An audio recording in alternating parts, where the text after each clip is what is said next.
Poll. P-O-L-L, that is. That's the nothing personal word of the day. It's a poll. I got a poll. Let's take a poll. By a show of hands at David P. Samson on Twitter. You can go in the DMs. You can go anywhere you want. I'm taking a poll. It's my poll, my question. How many of you would rather that coronavirus had not happened in 2020? That's my poll question. Because then I want to be able to say that after taking a poll of 5,000, 10,000, 50,000, 2 million people, 96% said they would prefer that coronavirus had never happened. Is that value added? Are you happy? That's the nothing personal poll of the day. You ready? Should we do a whole segment on polls? I'd like to do a segment on polls, but trust me, there'd be an E instead of a second L. So yesterday we had to read all about the poll of NBA players. There's been an informal poll. There's been a formal poll. There hasn't been a formal poll. There wasn't any poll. It was Pollgate yesterday. Let me give you the background and then tell you what actually happened and why it's so absolutely funny. It was a laughing poll. Representatives of the Players Union called union members in the National Basketball League and stated, would you like to try to return to the National Basketball Association this season? Yes or no? Yes, no. A poll that just has a yes or a no. It's very binary, that kind of poll. There's not like C, D, or E. I used to love those multiple choice questions. A, yes. B, no. C, yes and no. D, yes or no. E, none of the above. F, all of the above. I'd look at my watch. I'd see where the second hand was. The rule was if the second hand is between the 0 and the 3, then you choose A. If it's between the 3 and the 6, you choose B. The 6 and the 9, you choose D. The 9 and the 12, you choose D. A, B, C, D when you have a multiple choice that you don't know the answer to, and you can't get penalized for having a wrong answer. You guess. I used to guess in quadrants. So NBA players are asked, would you like a season? Would you like to try to have a season? And shockingly, the overwhelming majority of members of the NBA Players Association said, yes, we would like to try to have a season. That gets reported, value added. People are up doing breaking news. NBA players want to try to have a season. Okay, thank you. Talk about needing content, right? I'm not talking about this because I need content. I had 10 other subjects that didn't even fit into the rundown for nothing personal today. I had 10 possibilities for a word of the day. I had to go with poll, O-double-L, because I want to point out that a poll question matters. How you frame the question matters. I've had negotiations. Like when you have a poll question that's going to the ballot, that's going to be voted on by people who live in your community, where you're trying to get a yes or a no because you're trying to get something financed, and you negotiate over how the poll question is going to be written. You ever gone into the voting booth for all of you people over 18? Wait, is it 18 to vote or 21? I'm blanking. I think it's 21 to drink and 18 to vote. So you have 18, you go into the poll and you get to vote, and you go to the ballot questions. They're about yay long. I don't like when people say, Coca, stop me. I don't like saying yay long. What does that mean? My fingers are about 6 inches apart. People say yay. Is that Y-A-A or Y-A-Y? Y-E-A-H. Yay. The question's that long. You go through, there's about 17 double negatives. And you have to figure out, wait, if I say yes to this question, does that mean I want it to happen or I want it not to happen? And then if I say yes to this, does that mean that part 3 trumps part 2 of the 7 parts that I'm being asked to answer? It can all be very confusing, which is why easy poll questions are much easier to interpret. So I can interpret this for you on Nothing Personal here on Friday the 13th. I just realized there's a decent chance today's not Friday. All day long. I thought today was Friday the 13th. Oh, God. I'm okay. Everything's okay here. Today is Wednesday. the 11th of May. No, I'm kidding. It's Wednesday the 13th. It has nothing. I'm only laughing because I surprise myself that I put something in my mind and it becomes almost confirmation bias where I say it enough times that it just becomes true. And then I look and see on my phone where it says 13. So I don't pay attention that it says a day. It just says 13 as in the 13th of May, 5/13. So I just assumed the way the day is going, it was Friday 13th. But it's not. Okay. Thank you. Poll. The nothing personal word of the day is poll. We restarted, right, Coca?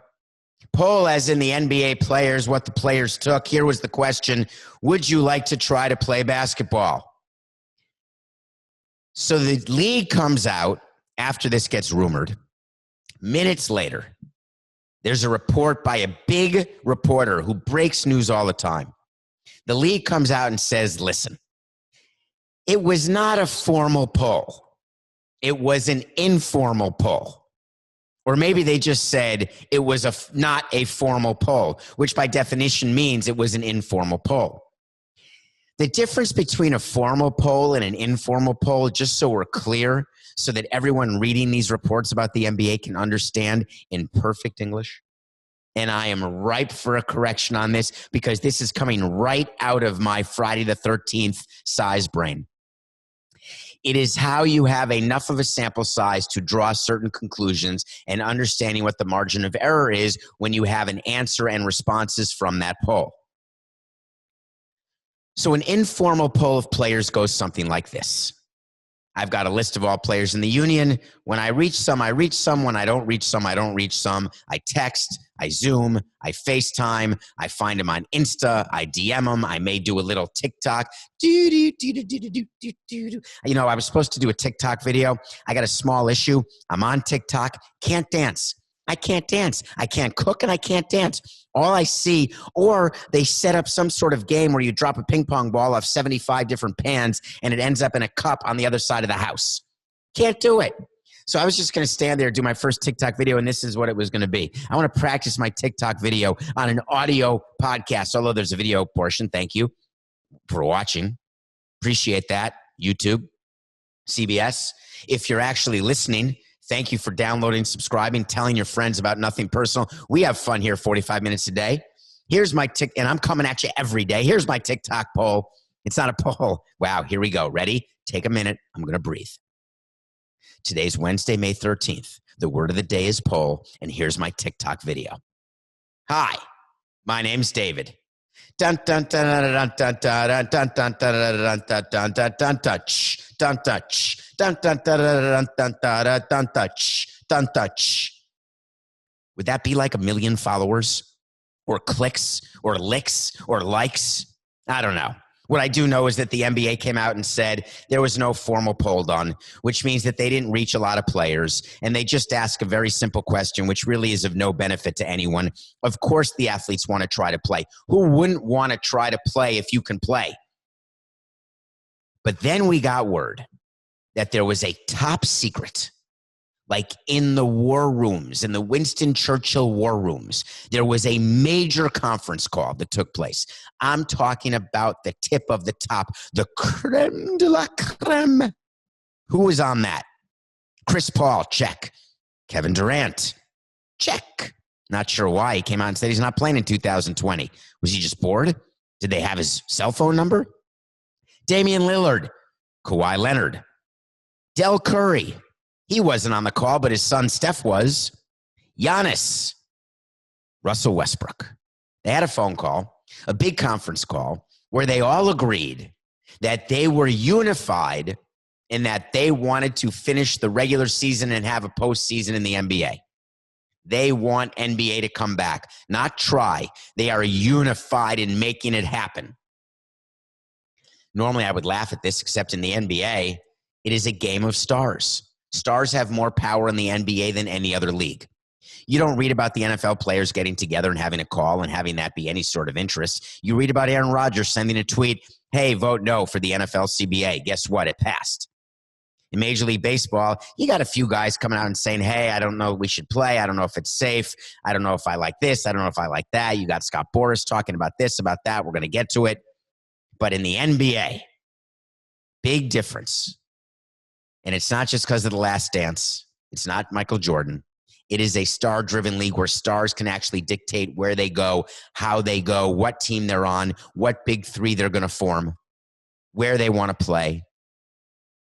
So when they talk, I bet you this, Adam Silver pays attention. Michelle Roberts, the head of the NBA Players Association, pays attention. Except tell me one thing, LeBron, because I picture LeBron and Giannis leading this. We've had a very funny segment on Nothing Personal. We did that Zoom call between players and Adam Silver. So on this call, I can only imagine that Giannis and LeBron were saying, yeah, of course we got to play because we want to play each other because this is a great chance for a title. I got to get to Jordan. I've been watching The Last Dance. I got to get to 6, and I'm at 0, says Giannis. Durant really doesn't care. Just happy to be on the call. Curry knows that his coach, Steve Kerr, said we're in off-season mode. We're not ready to start. We're 15-50. So what is the purpose of convening a call like this? What are they going to get out of it? And what could they have done, should they have done, to actually make it more powerful and maybe make it more formal? What they should have done is spoken to each of their respective teams, gotten absolute, complete unanimity that no matter what health protocols are required, no matter what level of quarantine is required, no matter what the bubble concept, the community concept that Adam Silver's talked about, no matter what plan is given to them, they are in like Flynn. You ever heard that expression, Coca? Did I just boomer myself? Do you know what in like Flynn is? There's an expression that says, I'm in like Flynn. I don't even think Coca, I don't hear one word. There is a chance that after the TikTok video, Coca just left the show. Coca, are you awake? He's not. He's totally gone. Guess what, folks? I'm on my own. I'm going off the rundown. I'm not going in any particular order. I'm going to talk about whatever I want to talk about. So here's what I'm going to talk about. I'm going to move on to MLB because I want to talk about that because so much is going on there. So much. It's every day. I mean, I'm doing 10 radio shows a day. That's an exaggeration by 30%. Talking about it with people within and without outside the industry. People are weighing in as though they have an idea or a clue of what they're talking about when they don't. And I respect members of the media. I respect fans. I do. I don't tell you that I have any idea how to run your business. Sports is so funny that way. Every fan, every call-in, every tweeter, every blogger, everyone, they know how to run a team. Fantasy guys know how to build a team. Fans know how to make business decisions. I get it, but it's like with you. Let's say that your business is building cars. I can't build a car. I can't give an opinion whether or not you should stand 1 inch to the right or 6 feet to the left, or whether you should wear super style 3-inch gloves plus a visor, a mask, and a little oxygen tank, whether you should cut your fingernails low or whether you should keep your hair long. I have no opinion how to make a car. But people are chiming in baseball like they got it. Well, let me inform you what we're talking about in terms of an issue, and then you can make an opinion. The governor of Illinois had an opinion, except he is not in the middle of this, and he's a politician. I've told you already on Nothing Personal. It's not that I'm red. It's not that I'm blue. Maybe I'm sort of purple. What happens when you put red and blue together? Is that a color? I never paid attention in art class. I got thrown out of art class so much. I had an art teacher. I can't remember the name of my elementary school art teachers. I was so bad that I just would get in trouble. So it doesn't matter what side of the aisle you're on. Why are governors entering into these conversations? Why is the governor of Arizona saying, hey, starting May 16th, professional sports is ready to go here and now? What does that mean? The Phoenix Suns are taking the court? The Arizona Diamondbacks are ready to roll? What is your purpose of saying that? I wonder if it's political. I wonder whether it's political. Not I wonder if, I wonder whether. Grammatical mistake. Governor Pritzker of Illinois came out and said in a very long statement about baseball and about the argument that's going on right now between the union and the owners came out on the side of the union, on the side of the owners against the union, saying he would be disappointed in players if they don't agree to the pay cut. Listen, I'm a pro management guy. You know that. I understand the issues of the union because I've dealt with them, but I also understand employer-employee relationships. I understand who at the end of the day prevails in employer-employee arguments. But what is Governor Pritzker, what is his purpose? So let's think about this. If you're in Arizona, or you're in Illinois, and you are a politician getting involved in this, oh my God, I totally get it. I get it now. You need to say that you're ready for pro sports, and you need to say that you are ready for players to come back, because part of your narrative is normalcy and a return to normalcy. And you want to lead the pack no matter how reckless it is. You want to put your head down, put your blinders on, and you want to get your state economy going. It's an election year, for crying out loud. I get it. But at the end of the day, you have to be more responsible in understanding the issues. The argument going on between the union and the owners is not really just about a salary cap. It is about the fact that the collective bargaining agreement runs out at the end of 2021. There is going to be a full-scale negotiation for a long-term extension, no fewer than 5 years, that will kick in starting in 2022. This is about a negotiating stance where you don't want to ever give an inch, because people on the other side think if you give an inch, you'll give a foot. This is about the concept that when you have a point that you're willing to give up, you don't say you're willing to give it up until you get something back where there can be a trade that you make that gets you toward a resolution, toward an agreement.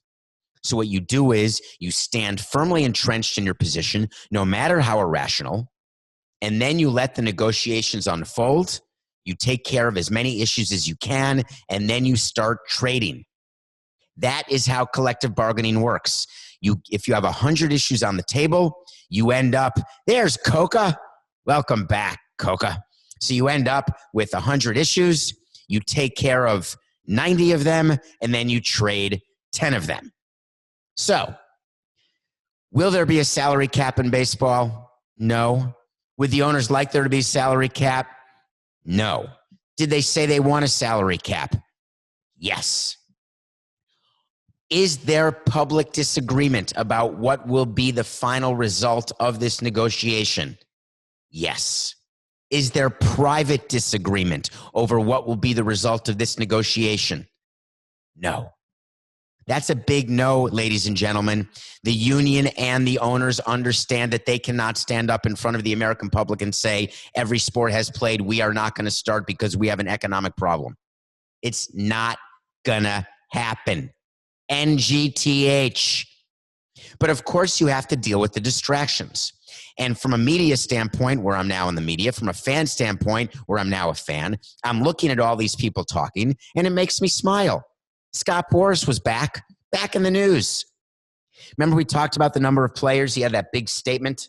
I don't know if I talked about an HQ or on a different show on Nothing Personal. Scott Boras came out and said, listen, there's no way that I've spoken to all my players and my players stand united that we will not take a penny less than our prorated share of our salary that we agreed to in a March agreement. We play half the games, we will get paid half the salary.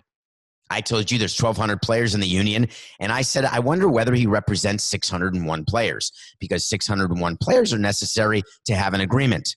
Well, he represents about a hundo. Hundo, that's it. But those hundo are unified. They won't take a penny less. Bryce Harper will not take a penny less than his $30 million per year prorated. No chance. Pas de chance. Pas du tout. Boras had another quote. It was pretty good. He told the USA Today, he said that all of his players are prepared to play right now, and they're willing to squeeze in as many as 124 regular season games on one condition. They will not accept a penny less than the prorated salaries they agreed to following negotiations with the owners on March 26th. Blah, blah, blah. What are you talking about, Scott? I don't understand. I don't understand how you get the ability to say things that are so far from accurate and you think that people actually agree with you or side with you. It's pretty good. Let me tell you what's wrong with what you said. Number one, they will not accept a penny less. Do you want to bet? Because they will. Number two, you're willing to squeeze in. I'm picturing like squeezing the Charmin. Don't squeeze the Charmin. $1.24 in games. How's that working? I can't get players to play games back to back to back to back to back. They can't stand it. Afternoon games following night games. They come in hungover, exhausted, not wanting to play. It takes their internal clock off, and they go for 4 and blame me for an afternoon getaway game. Interesting. 124. Oh, I get it. We're just going to start now in your new plan. Forget testing. Forget it, the health stuff that's being talked about by other members of the union who you don't happen to represent. I guess you're willing to put your players at risk so you can get your commission. I'm in. I am all about self-serving behavior. Go for it. Be as selfish as you can. But the key to being selfish is, do you get away with it? When you own 100 votes out of 16 out of 1,200, 100 out of 1,200, what exactly power do you have? It's not like the NBA. Look at me bringing back the NBA and MLB, putting them together. Symbiotic relationship. I'm putting my fingers together. I love doing this. We're going to come close. My pointers are up in the air, and they're coming close, and they're touching. We're having a moment, a connection, the connection between the NBA driven by stars. Bryce Harper calls up his Philly teammates and says, we're playing at $1.24, and we're starting now. Get ready. We're not giving up a penny less. We're ready to go. Get to spring training. Start now. Click. Click. A bad connect. Going through a tunnel. Bad connection. Bryce? That's how that call would go. It's completely insane. But we keep giving him the stage. He's going to keep using the stage. I'm fine with it. A lot of public debate, but I want the public debate to stop. I really need it to stop, because I wish that the players and the owners would realize that having this public debate, while it takes up some content, it's interesting to talk about, it's actually not based on a true foundation of what's happening. What we should be debating is how the logistics will work. And that's what I tried to do in that article. I wanted a logistics article because to me it's important. The key fact is, when a player tests positive, what will we do? What will be the protocol? You cannot have a situation where the game shuts down after a positive test. You just can't do it. So therefore, you have to find a way to quarantine and agree to contact tracing. Now, Scott, get your 100 players together and have them say the following. We want to play as soon as possible. We will come to an agreement with the owners, but most importantly, we will absolutely follow all of the necessary health protocols, contact tracing, testing, and we will donate money along with the owners. We have an agreement that any test that we take, it'll be like the carbon footprint. Any test that we buy another test to give to the public sector to be used. We buy 100,000 tests, we buy 200,000 and donate 100,000 to be used in each of our communities. Now we're beginning to talk about something. I don't hear that happening. Logistics is something that matters. Health is something that matters. The PGA Tour has it right. How is that for a transition? Coca, thumbs up on that transition? Can't really see your thumb, but I can hear it. I can sort of hear your thumb going, it's all right. So the PGA Tour has a health plan. They're coming back and they're playing tournaments. Golf is a perfect sport where you can have actual social distancing. There's an opportunity to play in a certain way. They came out with today what I think was a 30-page document about their return to play and what will be necessary in order for the tournament to actually happen, what the players have to agree to do. Let's start with the easy one, which we've said is all sports. Individual, team, doesn't matter. Testing required before anybody plays, period. You don't test, you don't play. You don't test negative, you don't play. Players, caddies, but they're only testing 400 out of the 1,100 people required to put on a tournament. And that is a completely, is it toned down, bear down, siphon down group of people. Normally it's more than 1,100. Now they're doing 1,100 and they're saying, hey, we're going to test 400 of you. I don't understand. You got to test 1,100. What good is testing 400? Now they've got rules in place where they're going to be separated, where they're keeping the media completely away. It's going to be a smaller media group. They keep them away from the players.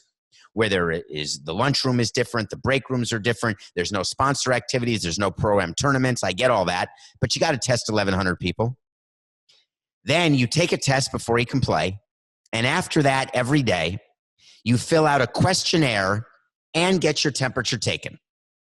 And if you have a temperature of above 104, then you have to get fully tested with the saliva test or the nasal swab test. I got a small problem with that. How many of you have ever had a questionnaire to fill out? Let's start with a good one. Let's have some fun. Remember those customs declarations you fill out when you fly into the country? Yeah. Outline everything you've purchased. Every tchotchke possible. Put it on the list. Snow globes, keychains, schmatas that you're never going to wear again, shoes that won't translate, shirts that have no chance of being worn, that probably don't even fit. I'm not going to mention it. What are they going to go through my bag and see a shirt? I'm not carrying 10 kilos of Coke or over 10,000 in cash because I brought 10,000 and now it's all gone. What about when you fill out a questionnaire at the end of a 1-800 call? Would you like to stay on and answer a customer service question? Thank you so much. Beep, you got nothing else to do. You press 1, you do the call, they call back, and they say, thank you so much for doing this questionnaire. Question 1, with 1 being not helpful at all, and 10 being so helpful that you would give this person a raise. How helpful on a scale of 1 to 10 was the customer service representative in accomplishing the problem and solving the problem you had? 7, 2. Thank you so much for having your car serviced at John's car dealership. Please answer the following questionnaire. How satisfied were you with the customer experience? 1 being not satisfied, 2 being somewhat satisfied, 3 being satisfied, 4 very satisfied, and 5 extremely satisfied. 3. You get where I'm going? These questionnaires. Have you been in contact with anyone who has coronavirus in the last 24 hours? Like 24 hours from now? Or like 24 hours from an hour ago? No, I'm going to say no. Have you traveled to a foreign country in the last 21 days? No. Do you or anyone you know have any contact with someone from the Wuhan province or Spain, Italy, or any of the 50 states or 187 countries around the world who have any cases of coronavirus? Hold on. I'm going to think about, wait, am I under oath? Okay, I'm going to go no. Yeah, these questionnaires, not good enough. Not good enough. Other things the PGA Tour is doing, which I think is great, they're going to have designated hotels. But of course, the hotels will be for the players and the caddies and the traveling staff. But there has to be limited staff, right? Not a lot of coaches or motivational speakers or masseuses. But there are approved exceptions. Open parens, RV, close parens. Love that. Do you know how many golfers don't make a lot of money on the tour? And what they do is they don't take charter planes. They actually have to drive from tournament to tournament. So they get RVs, then they live in RVs because then they don't have to pay for hotel rooms. They cook in the RV burner. Some of the RVs have a grill that come out of the side and they'll grill up a couple burgers, have a few beers in between rounds. They're trying to save some coin. So that's an exception. You can live in an RV on the tour. Or if you do a BRBO rental house because you're one of the top players and you've got the cash, we have to approve it. I want to know how that's going to work logistically. How are they going to exactly approve a rental house? Are they going to have assigned people to go through the rental house? Which, by the way, takes away the concept of being around as few people as possible. Do they just go on the website and look through the pictures? Have you ever done that? You go on the website, you look through the pictures. It's like seeing a commercial for a quarter pounder, going to the McDonald's and saying, whoa, man, that's not how my pickle and cheese look. And by the way, there's no oozing special sauce on your 32nd Super Bowl commercial? Nah, but we looked at the pictures of the house. It looks super clean. No, they actually post on those sites the dirty pictures, the skanky laundry on the floor pictures when they're trying to rent out a house. Come on, let's be practical. No families, okay? Limited caddy interaction. Players are asked to take their own clubs out of the bag. Timeout. Timeout. I need a 20. I need a break. There is no way that Tiger Woods will be pulling his own club out of his own bag. I'm kidding. Of course he's going to do that. Is it that big a deal? Caddies are supposed to social distance. So here's what's going to happen. Caddies will be carrying the bag. They will then put the bag down where Tiger Woods wants it. Tiger Woods will then reach in, grab the club. No one else is allowed to touch the clubs. When he's done, he'll put the club back. When the caddy wants to clean the club, because that's what I see caddies do, they take the towel and they wipe the schmutz off it, whether it's grass or dirt or whatever it is. They wipe it off and then put the club back. Now, will Tiger Woods be wiping his own club? I doubt it. So we're going to have to really see how that works. But they both would have tested negative, so that's going to be fine. Players have to go get their own ball out of the hole. They always do that. But they're supposed to do it and then use sanitizer, because there will be sanitizer on every hole. I like the thing that was invented that has an eject button. When it goes in the hole, it goes boop, and it pops right out. Or there's a little click on the flag stick that you can lift, that the caddy could lift with a glove, and that ejects the ball. Plus, I think it's better because it drives me crazy watching golfers lean on their golf club and then lean over by bending one knee. I always feel like, I am a crooked man. I walk a crooked walk. I have a crooked back. That's a song. I always feel like the players look old when they're doing that. That's why I don't golf. I'm not bending over to pick up a little ball out of a hole that took me 27 shots to get into. Forget it. They're also doing charter flights. No more commercial flying.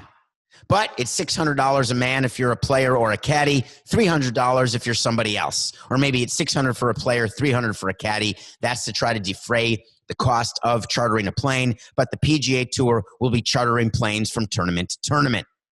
Okay. Sounds fine to me. I think PGA is on its way. I like what they're doing. This is not me being critical of their health plan.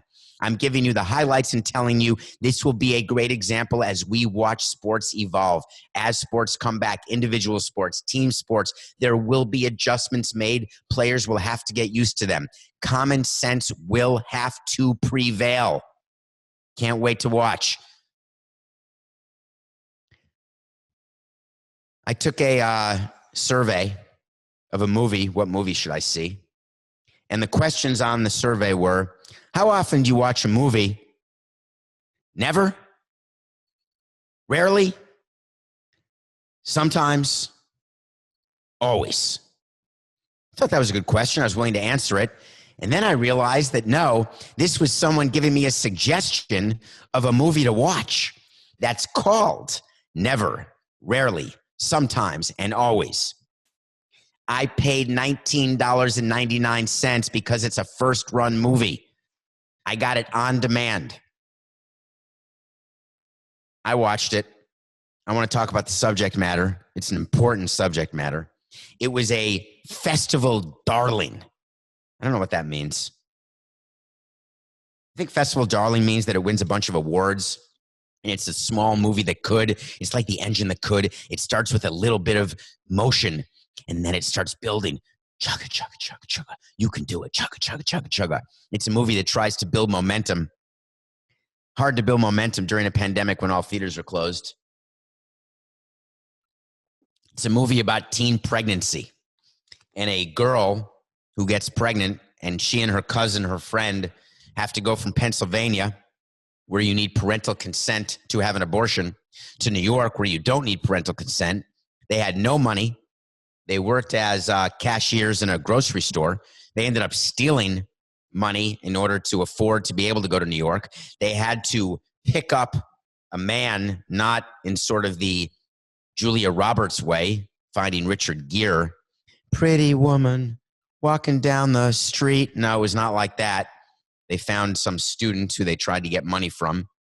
because they had to be able to stay in town because it's a multi-day abortion procedure because the baby, she was, I guess, 12 weeks pregnant or 15 or 16 weeks, whatever the case may be. I found the movie to be slow. I found it to be upsetting. And I'm not talking about the pro-life debate. I'm not talking about pro-abortion, anti-abortion, pro-choice. I'm not talking about that. I understand women, and I completely agree. Maybe I am talking about it. Of course I'm pro-choice. It's a woman's body. Let a woman decide what a woman wants to do with her body. To me, it's not even a question. You know what? I'm very happy to say it. It's not that I won't take public positions on nothing personal, but sometimes I just don't have them. But in this case, I do. When you don't have parental consent requirements, it means you don't have to tell your parent. If you don't want to tell your parent and you're 18 or below 18, when you're above 18, you don't really need parental consent because you're above 18. You can vote. You just can't drink. When you're below 18, you need parental consent. This was a woman who was below 18. She was 17. So she got herself to New York, figured out what she wanted, and it was a troubling movie. And what troubled me about it is that it tried to be this movie that had great gravitas, great weight. You were hanging on every dialogue, every line of dialogue. You were looking at the use of cinematography and thinking, what point is this director trying to make showing the clouds or showing her looking out the window as she leaves Pennsylvania and the broken down, run down farms and tractors that are on the side of the road into the big booming city? It's tired. It was not a good movie, not worth seeing. The concept is important. There are a lot. If you're looking for a movie where you want to talk about teen pregnancy, the first movie I thought of, probably the best movie on the subject I've ever seen, is called Juno. Juno is a movie with Ellen Page, Michael Cera, that guy from Superbad. I think he's been in a bunch of movies. I think he was in Nick and Nora's Infinite Playlist as well, but I could be wrong. And Ellen Page is the one from Inception. Juno is a great movie with a great soundtrack. Never, rarely, sometimes, always. Do you get how I worked that in regarding the questionnaire? And I segued it right into the movie. This has been a This has been a transition bit of perfection. Never, rarely, sometimes, always. Skip it. MLBeard Challenge. Day 59. This is getting serious. I'm going to Denver. I really want to go to Denver. I'd like to go to Denver right now. Got a friend in Denver. His name is Javier. He's running the Denver Community Foundation. He is, the Community Foundation finds ways. There's a Miami Community Foundation where he actually came from. There's a bunch of local community foundations. In your community, you have a community foundation. You can look it up. You can donate money to it. Part of the MLBeard Challenge, other than having this completely full beard that we're going to grow until MLB has an opening day, we are going to donate $1,000 a day for 100 days. Today's the 59th day. I think I've done the Denver Community Foundation for the Colorado Rockies. I can't remember. Maybe we did the Rockies Foundation. I have a list. I don't know. But the Denver Community Foundation spends its time taking positions and making a difference, finding organizations that are so in need right now in Denver. There's a big homeless population, as you know, in Denver, as well as many other cities, but Denver certainly is amongst the biggest, and finding a way to keep them safe, to stop the spread of COVID, to get PPE to people in need, to take care of healthcare workers, first responders, to take care of people just in general need. The Denver Community Foundation is definitely doing it. So day 59, we're in Denver. We're working our way up the Western Conference standings. We are almost done with the entire NBA. Okay, I got to wait to see. I want to get to this wait to see because I want to end it with a little something today. I don't want to end the show with wait to see. I got something else I want to talk about, but the wait to see is this. Arizona came out, I told you, and said pro sports can start on May 15th. Can't remember, Coca, was it May 15th or May 16th? I don't know.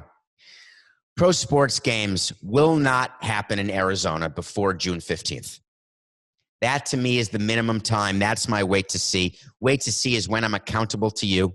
I'm going to tell you what I think, whether it's a yes or a no. We're going to then revisit it, much like I do with corrections, and we'll come back. And the wait to see today is pro sports could start in the next day or two in Arizona, but won't start until minimum of June 15th. Of course, I meant May 15th, but they won't start. It's May 16th. Thank you, Coca. Don't need that correction. They can start May 16th. They will not start before June 15th. But this was really, as I talked about, a political statement. And I want to end the show with just a little comment about where we are. And I want to take advantage. I want to take advantage of you. You're the listeners, and I appreciate you know how loyal I am. You tweet at me at David P. Samson. We do a segment often, so you want to talk to Samson. You give me questions. You give me movie suggestions, TV suggestions. You talk about issues, both political and sports and entertainment, business. And I try to give you real answers, whether those answers are ones you want or ones that you don't want. And the difference, though, is you and I, we are never talking about life and death. We are talking about business. And we're talking about money, and we're talking about sports. We're talking about passion. We're talking about emotion.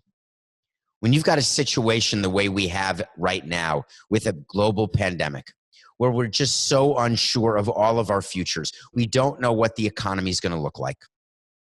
We don't know what the significant changes will actually be. We've outlined a bunch of them on the show. We've talked about what the PGA is doing. I wrote about what MLB needs to do, what it will likely end up doing.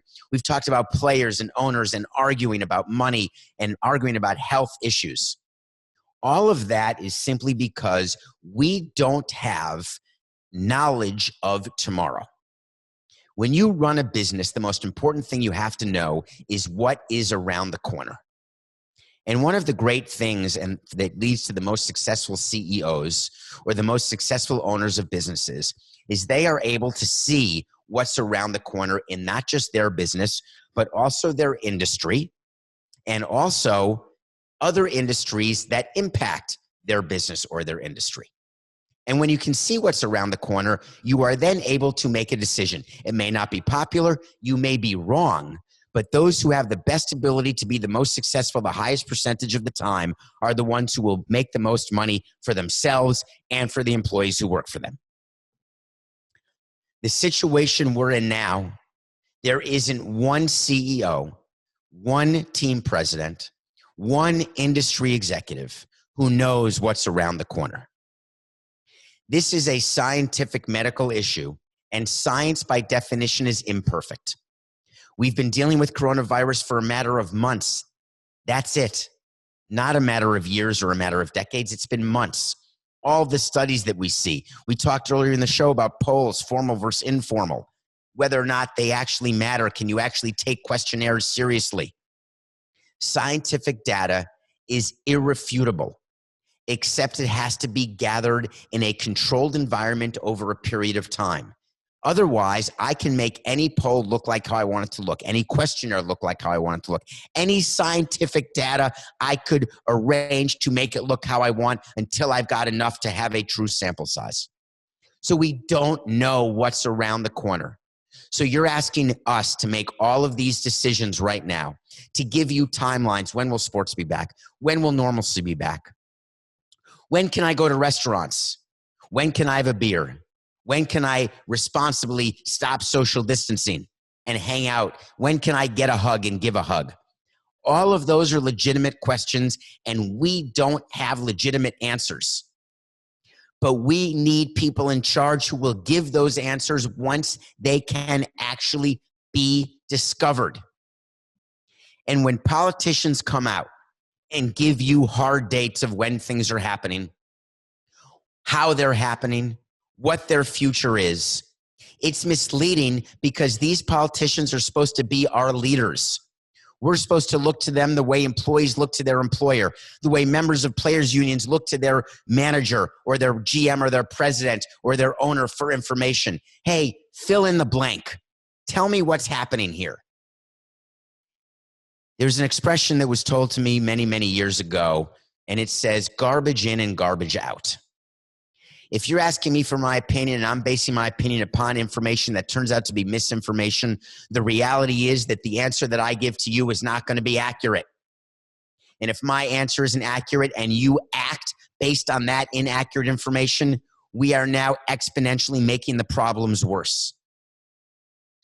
As a person in sports, what my promise is and what it would be were I to still be the president of the Marlins, or if I were the commissioner, if I were running an organization. And it is a promise that I can make to you, the listeners of Nothing Personal. I will not give you information and tell you that this is the way it is until I know it is the way it is. I will not tell you something is going to happen until I know it's going to happen. And if I don't, I'm going to tell you I don't. And I'm going to say it's what I think is going to happen. Because at the end of the day, that level of honesty is what we need, because it's the best way to prove to you day in and day out that it's just business. It's nothing personal.